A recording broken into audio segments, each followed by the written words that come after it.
Hey, what's up, everybody? Welcome to another episode of Wallet Watch. I'm your host, Brian McCauley. You guys know Wallet Watch is a platform that we put together to talk about all things money, market, and real estate. Speaking of real estate, today's guest is a special one. She's making big waves. She's making a name for herself. She's an up-and-coming rock star. I want to welcome to the show my friend and real estate partner, Katie Bankston. Katie, welcome to the show. Thank you. I'm excited to be here. Yeah. Thanks so much for joining us. A ton to talk about, but for those out there that may not know you, tell us a little bit about yourself, where you're from, family, how you got in this business to begin with, how long you've been an agent.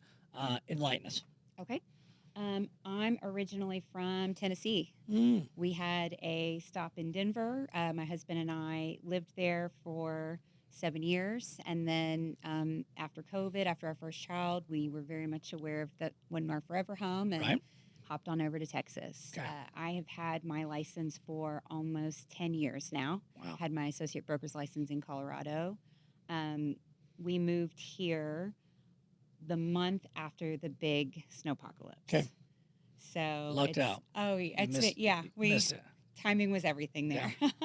um, I got into real estate around buying our first home and investment properties. So that's Mm. what we did in Denver. And my husband said, you in my past life, you work really hard on building businesses for other people. Yeah. Why don't you try it for yourself? We Yeah. were looking at pivoting into real estate anyways, so it just made more sense to navigate that, save ourselves some money and look where we are now. Good for you. Yeah. Cool. I love it. I love the backstory. So for everybody that's watching, obviously this is an industry you can get into. You can have a lot of success. We're going to talk about yours here in a minute. But first and foremost, I want to talk about 26. It's been an interesting year. 25 was an interesting year. 26 was supposed to be a better year with things thawing out, rates dropping. They did drop. Then they shot back up during the war. Now they're starting to ease back down. But it's interesting because regardless of the market, you have done a really good job for yourself. You have been very successful regardless of the market conditions. But I think one of the reasons behind that is that you are very big and you're relationship based. Yes. You like business partnerships. You're driven by relationships. You're not too much of an internet lead transaction person. Tell me about that. Like, why are you so relationship driven? Where did that come from? How did you establish that idea? What's your ideal relationship? And so tell me why you're, on that side of the model versus maybe like an internet lead person. I love this question because when I first moved here, I didn't know anybody. Mm-hmm. So I didn't have a sphere. I was not a new agent, just new to Texas. Right. And one of the ways to immediately kind of hit the ground running is I did start with internet leads. I was a premier agent. I got very good at it. Okay. I was, both servicing that business and also doing open houses for as many people as possible, as much Wow. as possible, because I believe real estate is a relationship-based business. And to me, I needed any way possible to get in front of people so I can start making these relationships. Got it. From there, brokerage-wise, I joined a brokerage that their model was basically Zillow leads. Yeah. So I had experienced a lot of success. I was a leads beast, but I felt like an employee. Mm. I was not super happy. I felt, my time was not my own because Right. you wake up, you've got this schedule. I'm hitting all of my milestones. I'm hitting top producer. I'm one of the top producing people in the company. I'm one of the top converters in the company, but I was spending all of my time running around, not in charge of anything I was doing. Right, And while I was right. experiencing great success, I kind of felt like if this is all this is, I don't really love this very much. Yeah. Well, and you didn't have a choice. I mean, at that Yeah. time, you had to do what you had to do to make it happen. But you realized, relationships are where it's at. And so, how did you go about figuring out? Obviously, not new to the industry, but new to the state.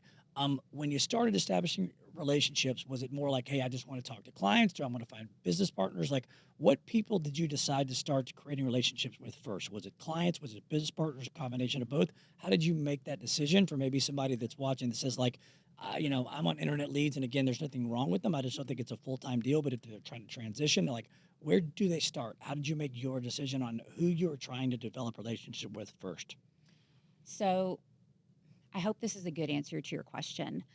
For me, again, moving here with no relationships, it was important to me to have everyone. Mhm. As an experienced agent, I understand the value in strong partners on the business side. You can have an incredible success. You can move mountains if you have the right team behind you. Yeah. But likewise, we're not doing this for free. Sure.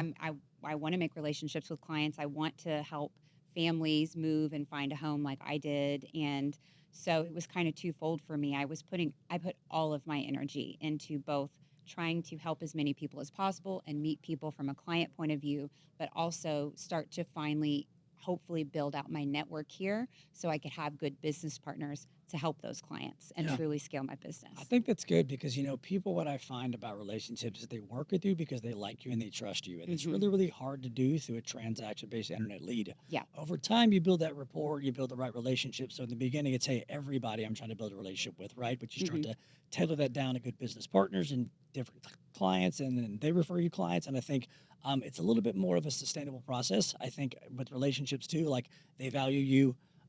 They buy into your process more. They Mhm. buy into your time frame more. Where sometimes internet leads, if you literally miss a call, You're yeah, done. right. And I don't think you want to be, what seems like you don't want to be addicted to that drug forever. So it's nice that you were open to everybody, everything, and you realized people and long-term relationships are where it's at, and Mhm. obviously it's served you well. How much of a difference did it make in your business when you transitioned from internet to relationship? Meaning, number of leads, conversion, quality of lead, income. Was it a huge difference? Was it a huge boom and separation when you went from like just the next internet lead to actually having people that referred you and having clients that came back? So, being focused on relationships, I was able to start to create a sphere and create great relationships out Hmm. of some of the people I met using internet leads. Got it. However, and so the goal was always to use this as a vehicle to get started, Okay. so we can do so I can do what I do, Yeah. talk with people, start to make relationships, and then get the referrals, Got it. then help them, help the friends and family. But you have to be incredibly intentional about how you spend your time, how you take care of people, let Mhm. them know, lead with value and let them know that it's not transactional. And again, relationship wise, it's all about how you make people feel. Yeah, and I think it's important for those that are watching. I mean, the relationship component starts to compound and Hmm. serve you. Where a Yes. transaction, it dies at the transaction once the transaction is closed. For her, obviously, she developed the relationships, and of course, everybody's goal is always to get one client from every client, and over a period of time, it compounds and starts serving you well. Now, that being said, as you started to grow and you started to scale, you obviously haven't done this on your own. You've done an excellent job as you've continued to grow, building a brand, creating a team, the Bankston group. I want to talk about that. So, at what point did you decide to create that group? How many people are on it right now? What does it look like? How many people are helping you? And how many families are you helping on average a year? So the biggest transition for me was when I joined Agency Dallas. Okay. That's really when I had the shift and had the decision of this is a business. Yep. Um, I started my team, the Bankston Group, at the beginning of this year. Okay. So January 2026. Awesome. We have 4 people now, Okay. including myself. Okay. A lifetime sales of 73 million. Wow. We currently have 31 million in active listings. Wow. That's incredible. Yeah. Got it. So you got 4 people on there, including you. Hmm. What are you looking for as far as like growth? Are you looking for more agents? Are you looking for assistants? Are you looking for TCs? Like, what is the next 1 or 2 hires, the next 2 teammates for you look like in order to scale and continue this process? I would say the next 1 or 2 hires would be agents, Okay. people that are maybe just feeling stagnant, looking Hmm. to grow, not brand new, but have had some time, don't have a couple million in sales under their belt, but they're Yeah. looking for some direction and they're ready to scale. Yep. Previous to real estate, I was in HR and management, corporate recruiting. Mhm. It was literally my job to build teams and then to travel and train those teams to keep them growing and keep them prosperous and profitable. Yeah. So I enjoy doing that, and I would love to continue to do that in my current role as a team lead. So the team dynamic, I mean, obviously it gives you more bandwidth, it gives Hmm. you more support. How much does it give you an advantage when it comes to like coverage, vacation, somebody picking up a shift, even brainstorming, bouncing ideas off each other? Hmm. How much you guys sharing tactics and ideas and covering for each other and talking about what can everybody do better? I mean, you guys doing brainstorming sessions, you have Yes. pipeline meetings, all of the above, huh? Yeah, Okay. we do all of it. So I really feel like there's a lot of value coverage wise. So to kind of see if I can go down the list, coverage wise, between even the four of us, we cover the entire metro. Wow. So, we've got Dallas, East Dallas, North Dallas, Frisco, McCraney, Prosper, mid cities, over out to Fort Worth and Weatherford. So So DFW all we covered. cover all of DFW. We all have different niches that we do very well, but we also complement each other very well. And Yes. because everybody is a little bit more seasoned, there's no one that is just brand new. The trust level, which we would have anyways, and I'm very intentional about team building, but the Yeah. trust level is there as far as capacity and capability if someone needs to step in and assist if someone's out of town. Yeah, it's good. I think it's really important what you said that you guys share ideas. I think a lot of people, whether it's in your industry or mine, they keep things close to their chest. I think they're worried about people stealing ideas here and there, and it's like they should have more of an abundance mindset. They have a scarcity mindset. They don't share things, and the fact that you guys trust each other and you realize, hey, we are better together. We're going to go faster and further together as a group Yes. speaks to the reason why the brand is so big. You're doing so many deals, helping so many people, and things are scaling quickly because you're doing it the right way. Yes. You mentioned that you did this when you went to the agency. Talk to me about the agency, Dallas. Why did you join them? What were 2 or 3 things you just separated them from everybody else that said, like, I want to be a part of that? So I truly believe that joining Agency Dallas is the best move I could have made for my career.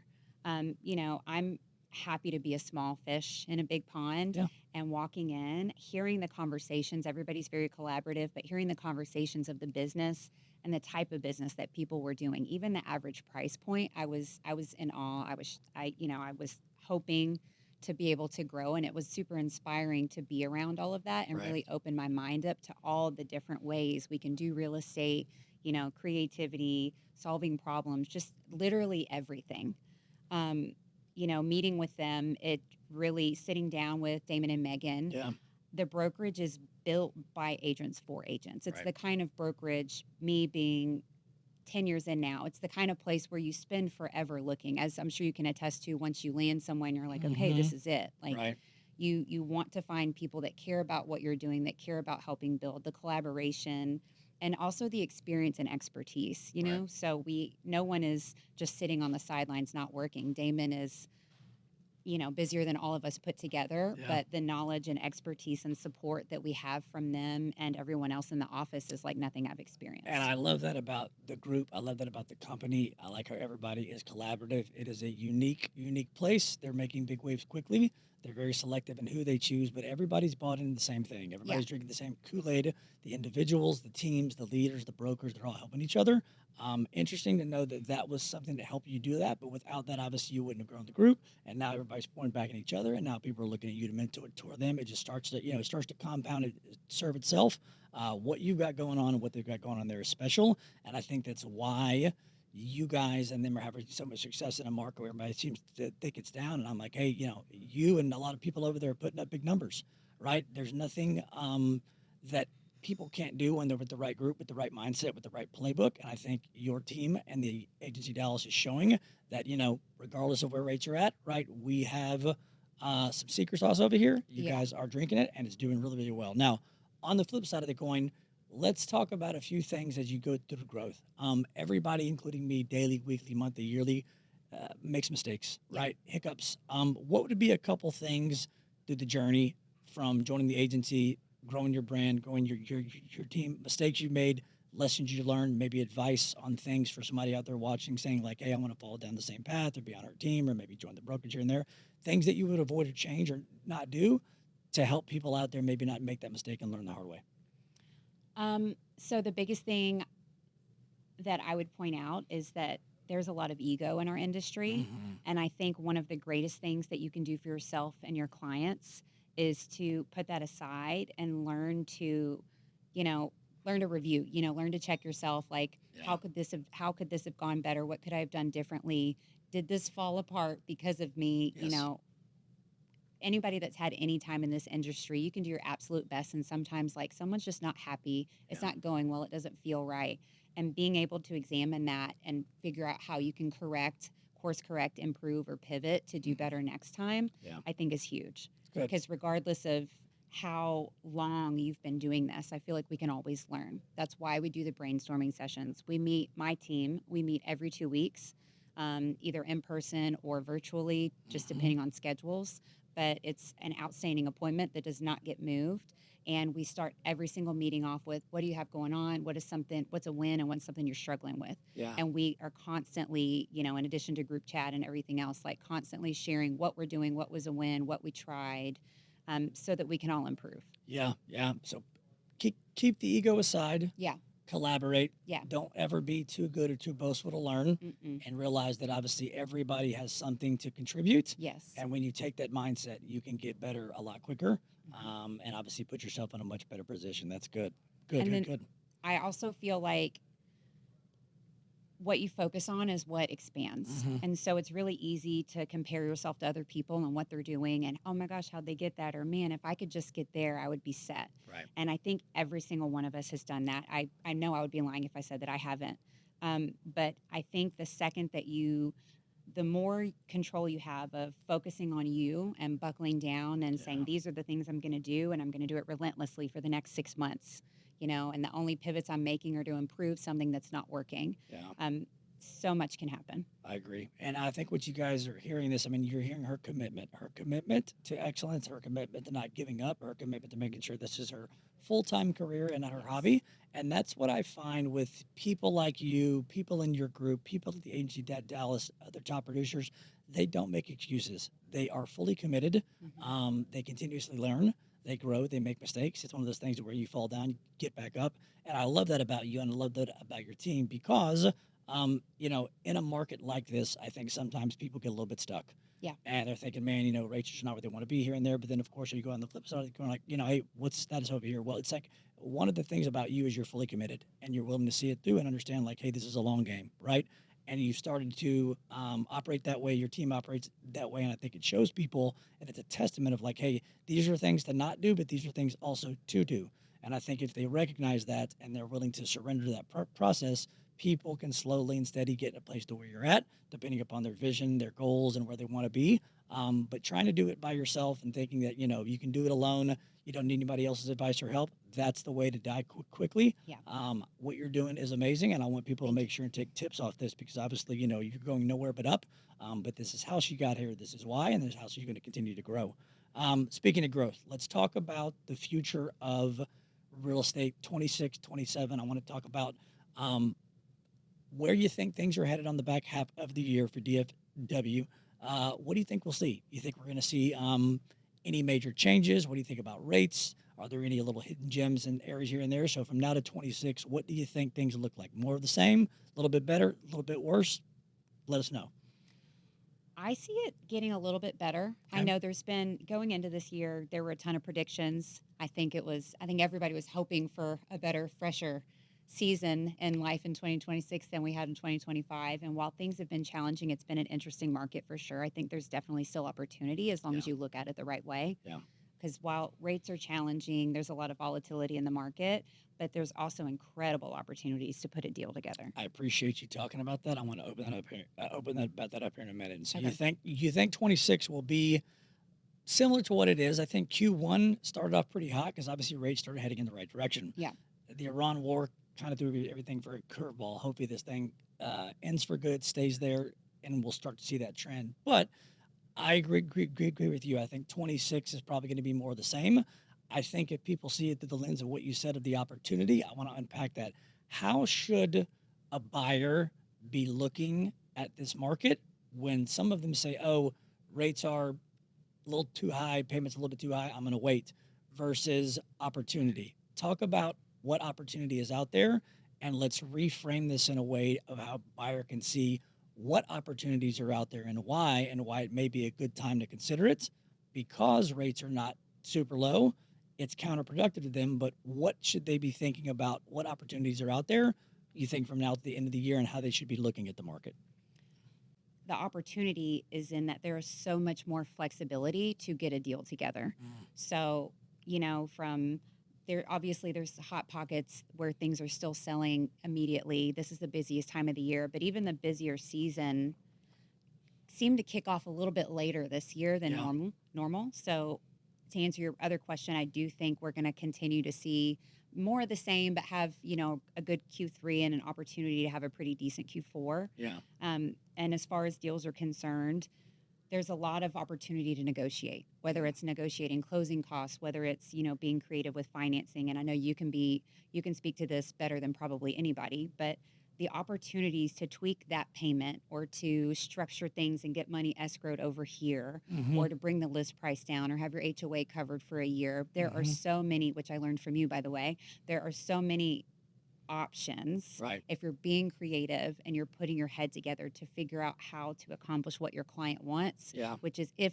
they're approved and they're ready, but financially here's where they want to be and why. Yeah. So how do we make that happen? Yeah. Good. And I think, I mean, you preach to the point about the opportunity. I think, the downside is the outside world doesn't know what a great strategic package they could put together for themselves in a market like this because of all the opportunity. And so we've got to continue to preach from the mountaintop of like, hey, you can get this. You can actually get a lower rate. You can get your closing costs paid for. You can get carpet paint and tile. You can get turf here and there. I think a lot of people are frozen in this like middle of the range interest rate market to where maybe the payment's just a little bit higher than they want and they're freezing. And I think what you're talking about is the flip side of the coin. The flip side of the coin is there is so much opportunity to put together a perfect package for the client that it shouldn't even be about the rate. Where rates are at right now are actually people's friends because as they drop down another percent in a year here and there, the problem is that it drives up demand. Right. Well, the demand goes up, the price goes up, the seller has more power, they're not giving concessions. And so I think that's one of the things. It's just lack of education and the buyer not knowing the opportunities that are out there. And the more that we do this, the more we preach and the more we close transactions and the more we help families say, hey, look, we got them $35,000 as a concession, but it wasn't off the price. And we got them these 10 different things and saved them $10,000 in cost. And we got them a rate that's cheaper. I mean, that's out there a lot. And I think if people knew that, they would maximize the opportunity. But I think because people aren't aware of it, it's up to us to bring the awareness. I know if I was a buyer, I'd rather buy in today's market than a year from now when rates are at 5.5. People are like, that's stupid. Why your payment would be higher? Well, you have to look at the totality and the value of the transaction, which is like, hey, there are a lot of other variables associated with putting a deal together. You may be able to save $75 in the payment, but you may not be able to get the closing costs. Well, they may cost you 10 grand. You may not be able to get the, carpet paint and tiles and another 20. And so being able to see the opportunities in this market for buyers is crucial because I think they can maximize and get way more right now than they will probably in 27, which kind of transitions me to, hey, if this is where we're at in 26, opportunities are there. What do you think changes into 2027? Does anything change? If it does, what do you think it will be and why? So the other piece of that opportunity is the normal ebb and flow of real estate. We still have listings coming in. So as we've got the higher rates with buyers that have more options and there's more listings and sellers that still want to sell, going into 27, should we get a rate increase? I mean, a decrease. And as you said, we have more buyers come into the market because it feels better, or at least even the climate around rates and what people feel like is happening, even if there's a change or minimal at best, it floods people back into the market. Yes. And again, supply and demand, the more people that come into the market, the prices are going to start to go up. But I also think that sellers who have really also had a tough time, that other half of the coin, while buyers have felt it in the interest rates, the sellers are having a really difficult time not having the value that they bet on, the equity that they bet on, some of the things, having to sell, give all these concessions that they were not accustomed to, 3-4 years ago. Right. I see a lot less flexibility going forward, especially given the market, the current market of this year and last year. Should there start to be some fluidity in the rates? I agree. It's one of the things to where it doesn't take that much, especially here. I know this is obviously a weird date, but February 27th was the last day before they announced the Iran war, and rates had dropped down. I think naturally, probably this call like 5.9.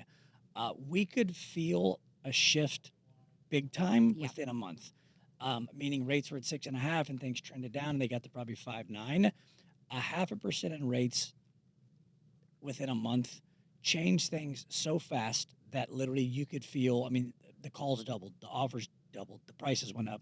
It changes so quick. And so this is where I think in 27, as things trend down, rates will continue to trend down. We've got Fed chairman cutting, assuming the war stays zipped up for good, so at some point these things will trend down. And so there is a happy medium of like, hey, maybe you wait a little bit, right? but you don't wait too long because obviously if you wait for the bottom, everybody has the same idea. It balloons up. I think there's a happy medium, but I think buyers need to stay on their toes. I would rather be a buyer and do it now and refi later and get everything else than wait. Something else about opportunity, I don't want to skip over this because you've gotten really good at this as a part of your brand. You're working with a lot of builders, lots, investors, new construction. Yeah. I think Dallas is special in that area too because it's got so much land from here to Choctaw, Yeah. and there's a lot of opportunity here. Spend a few minutes talking about why are we seeing so much of that? How did you get into that? How heavy are you into that? And how much of that you think is going to play in a market going into 27? New construction, new development, new land going from here all the way to Oklahoma. Okay. So I got into it by accident. Okay. Again, I spent an incredible amount of time when I first moved here focusing on just meeting people. Okay. When I first moved here, the best opportunity I could see was a free way to get in front of people. And like, what better way than a beautiful brand new construction house? Can I do open houses here? I Right. don't need anything. I just want to sit it open because I don't have any listings. Right. And that kind of doubled. I spent an incredible amount of time meeting builders, meeting salespeople, bringing Zillow leads through. Yeah. And for me, it was also a really great way to learn the metro because DFW is huge. Yeah. It's larger than some countries. Yeah. We've got over 30 cities alone in just DFW proper. So moving here from another state and having no idea, like the interstate system, how to Yeah. pronounce Waxahachie, like all of the random things that will immediately show somebody that you're not from here. Again, it came back to doing anything I could to drink from the fire hose Yeah. so that I could get my feet off the ground. Good. But through years of consistency and follow up and calls and getting turned down and keeping it moving from turned down to, hey, can I film this house? So can I Sure. do an open house? There's all manner of ways to be told no in this business. Right. But just continuing to move forward and then having a platform where I saw that I could bring value and continuously deliver on that and bring exposure Yeah. really changed the game in some of the relationships that I have from where I was then and where I am now.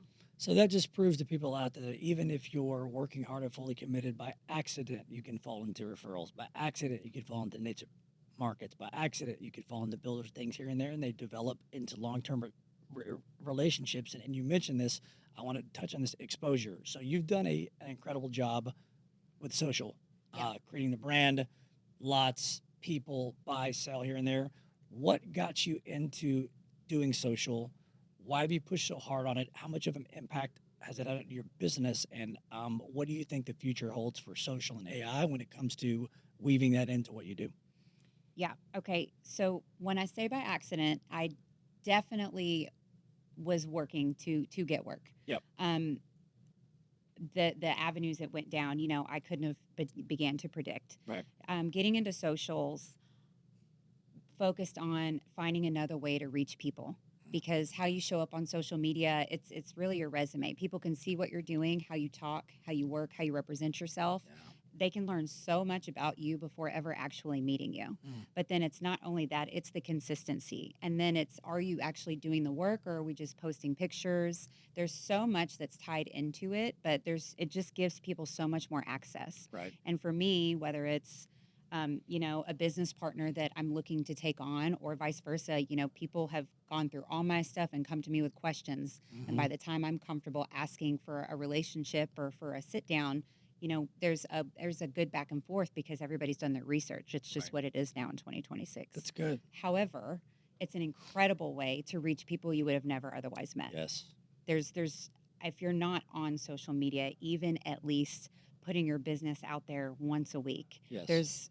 you're missing out. Yeah, And AI it's like pouring gasoline on the fire. Right, and I think you're doing such a good job. I mean, the attention is the asset, and you do it professionally. You do it sharp. Your edits look good. You do different kinds and variations and looks and all that. And I think people are attracted to that. Like, hey, you are consistent, but there's a variety.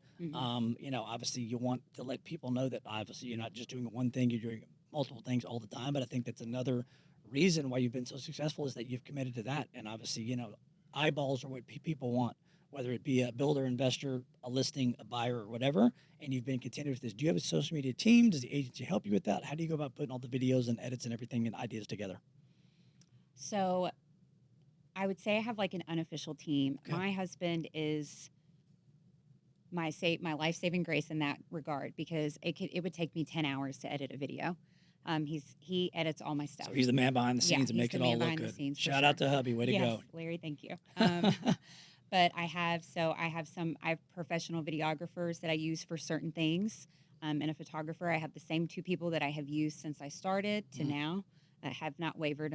Once I have a partner, I'm very loyal, and we're now a team. Good. And then the agency, Megan and our team there they're next level. I can text her. Well, we could be texting at 8 o'clock at night about an idea, or hey, we're looking at this. What do you think? She'll sit down, help you plan it out. There have been times where I've had brokers opens or large events that I've held for a neighborhood opening, Yes. and she's out there at 8 o'clock in the morning with me, helping set up, dragging stuff out of our cars that she's trucked over from Dallas. Mhm. Um, the I cannot begin to explain the level of support Love it. and dedication to making sure people succeed Yes. and out of a place of abundance because so many people are like, well, if I help you, Yeah. that could take from me. And Yeah. there's truly none of that in our office. And I think it's because it starts at the top. Yep, I agree. The mindset is collaboration over competition. Yeah. And obviously that's great when you get a big group helping out. You can make waves quick. Megan and Damon have done a great job with that, and I think obviously your social, your brand, your stuff online is a reflection of that. Kudos to you. Kudos to them. For agents that are out there right now that may not be doing as well as you or some of the other folks, what are a couple tips and a couple things you can share with them to maybe give them some advice on how to accelerate, do better, and even maybe thrive in a market like this? I would say the first is find your people, find your support. I feel like you and I have touched on this before about having like business relationships being mutually beneficial relationships, whether it's your title people, your lenders, your brokerage. You should have a great support system that's invested in you succeeding.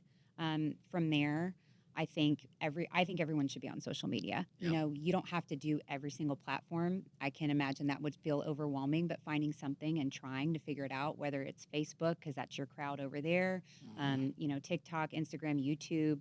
I think YouTube is a hidden gem. It is. There are so many things. If you just try even one thing and dedicate yourself to it, to start putting yourself out there to get in front of people, Good. because it's about visibility and it's about getting market share, and you can't do that as a secret agent that nobody knows about. And I think it comes back down again to like making the relationships with Yeah. the right people, even the people that you're coworkers and you're working for and with. Those right relationships can get you to a place that you can't get to by yourself, Agreed. which is incredible, amazing, and obviously in a market where people are struggling, you guys are doing a record month. You're growing.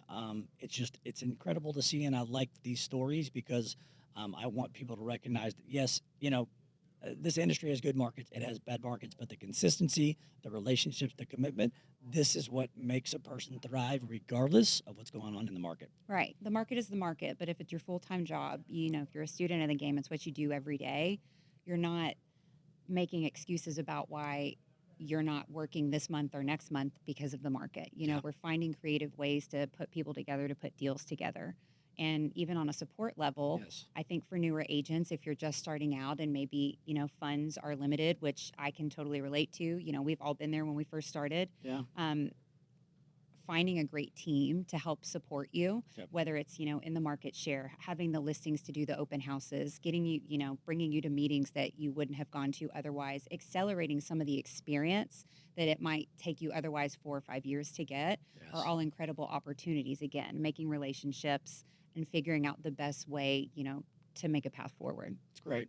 Well, I appreciate our relationship. I appreciate you coming on the show. Before I let you go, if people want to get a hold of you, join your team, clients, business partners are interested in getting a hold of you, let everybody know social handles, website, phone numbers, all that stuff in case people want to connect with you.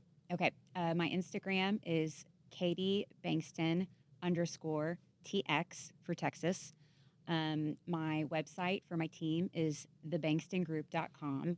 You can reach out via there. You can email. There's a contact form for any questions, whether it's working with us, questions about joining the team, etc. I'm always happy to set up a meeting. You can also call or text me anytime. My number is 720-532-6989. folks. She's one of the best. Appreciate you Thank you. coming on. Thank you guys so much for tuning in. This will obviously be dropping probably in about a month on all the different platforms. We appreciate the support.